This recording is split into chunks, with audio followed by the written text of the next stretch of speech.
Hello, Magi here, and welcome back to another episode of Top 10s. Today we'll be focusing on another artist. Usually when it comes to Touhou, the main things you associate the girls are normally their hats. Pretty iconic for them. Reimy's ribbons, Marissa's witch hat, and so on. Each being unique to a girl. For this person though, the hat is probably the least important thing in my opinion. What you really want to be paying attention to are their eyes, and trust me, they're probably the most unique things I've ever seen, which makes it that much more enjoyable. So without further ado, let's begin the top 10 Chamaji Touhou pictures. Number 10. Back when I had a pet, I learned pretty quickly that pets, or at the very least dogs, were very curious creatures. Whenever I was playing on one of my consoles, my dogs would just walk up to it, look at it intensely, and walk away. Now this wouldn't have mean much, but they did this every time for about a month. Or that could have just been my dogs specifically, who knows. Either way, when they find something they're interested in, they might try to play with it, or pee on it.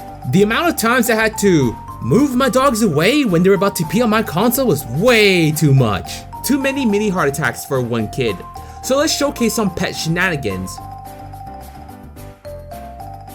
The struggle is real for Shimimaru. Having to deal with these felines can't be easy. At the very least though, she has Reimy with the assist, so she'll be able to get out of this hairy situation. In the future, Ran and Satori should teach their pet what is a toy and what is a living being. Just saying. Number 9. So as of this typing, it's still winter, having to deal with negative 30 Celsius while it snows fucking sucks. Don't even get me started on the driving conditions up here. Definitely not optimal. And I heard that in some places of the US that the temperature is lower than in Antarctica. Like holy shit, that sucks! The winter has not been kind to many of us. But for some ungodly reason, some folks are actually enjoying this. Like this gal right here.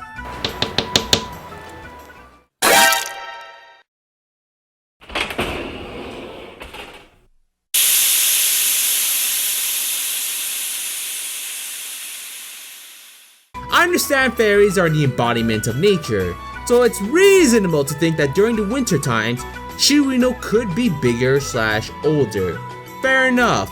Now the part I don't get is going under the kotatsu will revert said fairy into her normal form. I understand the idea of the picture showcasing Chirino losing her form after going through some heat, but still, it just throws me off.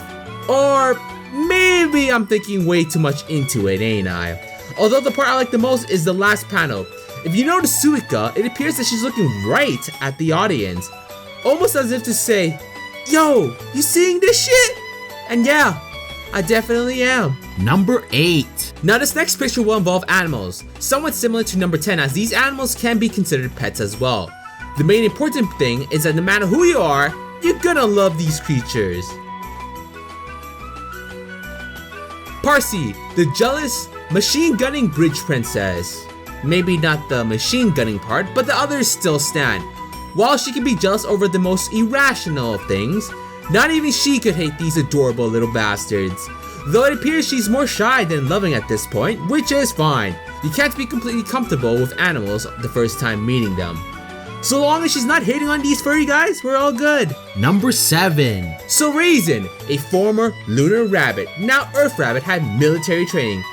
For those newer to the series, you may be asking how a rabbit receives training like that. My answer is, don't fucking ask.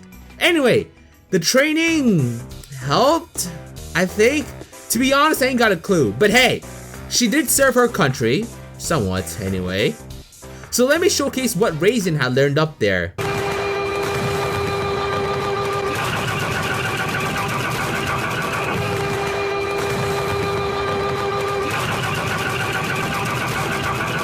Damn! That's the most intense ear battle I've ever seen. More like the only one, but my point still stands. I gotta ask what the occasion was for these three to rumble. Hell, it looks like Seiran doesn't even want to partake in it but has no choice. All I can say is that I do not want to be in the middle of that fight. If this picture from the past has taught me anything, and it's that these lunar rabbits have some fucking strong ears. That shit will knock you out. Number 6. When wearing the same clothes every day, you might be bored with the look and want to try something new. Personally, I'm fine with sticking to what I currently have, so long as it's not broken beyond hope. For these girls, they wanted to spice things up a bit, although they got more than what they bargained for.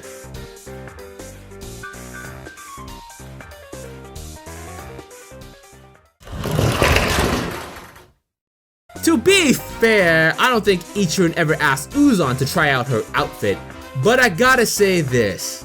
Uzan's pulling that look pretty damn well. I'm not for sure if I should be impressed or concerned about that.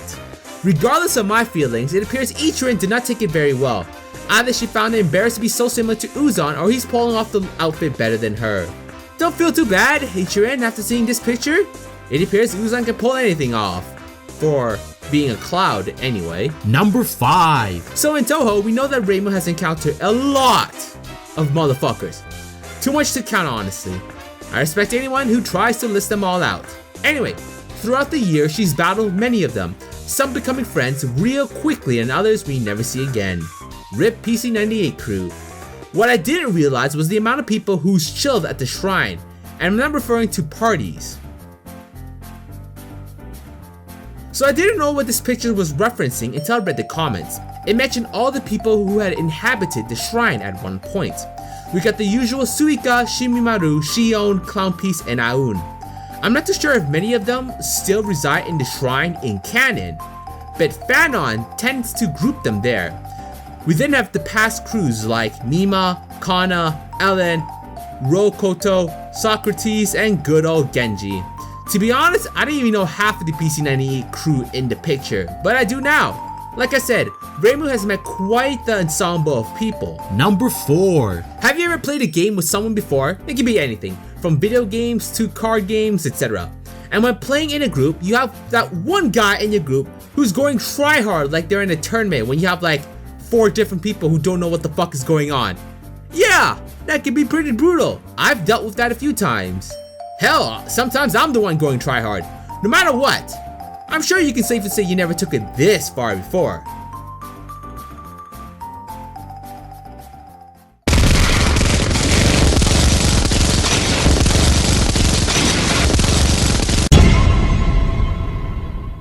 Hot fucking damn. I know you're Onis and you're meant to be strong and shit, but you know, fucking chill there. They just destroyed Marissa and Aya. Leave it to Reimu to be dodging those rapid fire beams.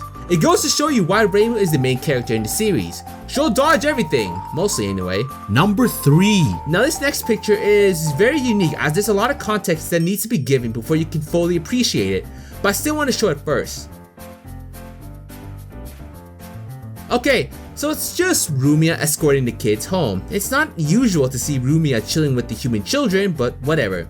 So what's so special about it? Well, the picture is a tribute to a dojo work involving some yokai. The thing is, it's a work I've actually covered before in the top 5 Touhou dojo works. How I Ate a Yokai. If you remember that work, you know that Rumia had lost a good friend in it. After that, she declared she would take the friend's spot in guiding the children to the village. Now back to the picture. In it, we see Rumia guiding them, with Nidori installing the lights to help them further while being camouflage.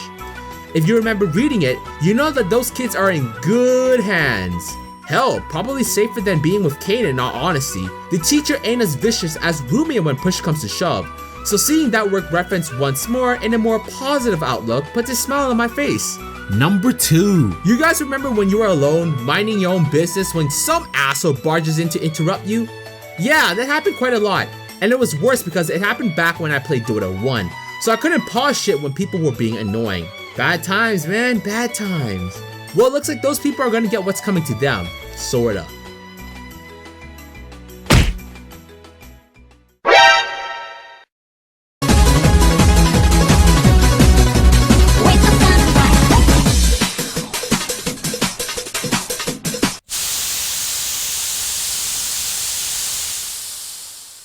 You were certainly not ready for that, were you, Reimu?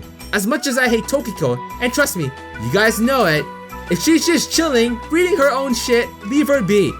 If she's busy, she's not jacking people's bikes. But it looks like Reimu has gotten her first taste of yaoi. The Shrine Maid is one true weakness. The best part is how Tokiko looks so confused at Reimu's reaction. Tokiko is probably thinking, "Bitch, what's wrong with you?" not realizing that book of hers is definitely not safe for work. Number 1. Have you guys ever done something you thought was normal, but for some fucking reason, someone interpreted as a different thing, thinking that they're Sherlock Holmes or something? The most innocent act being misconstrued. Well, let's showcase this situation.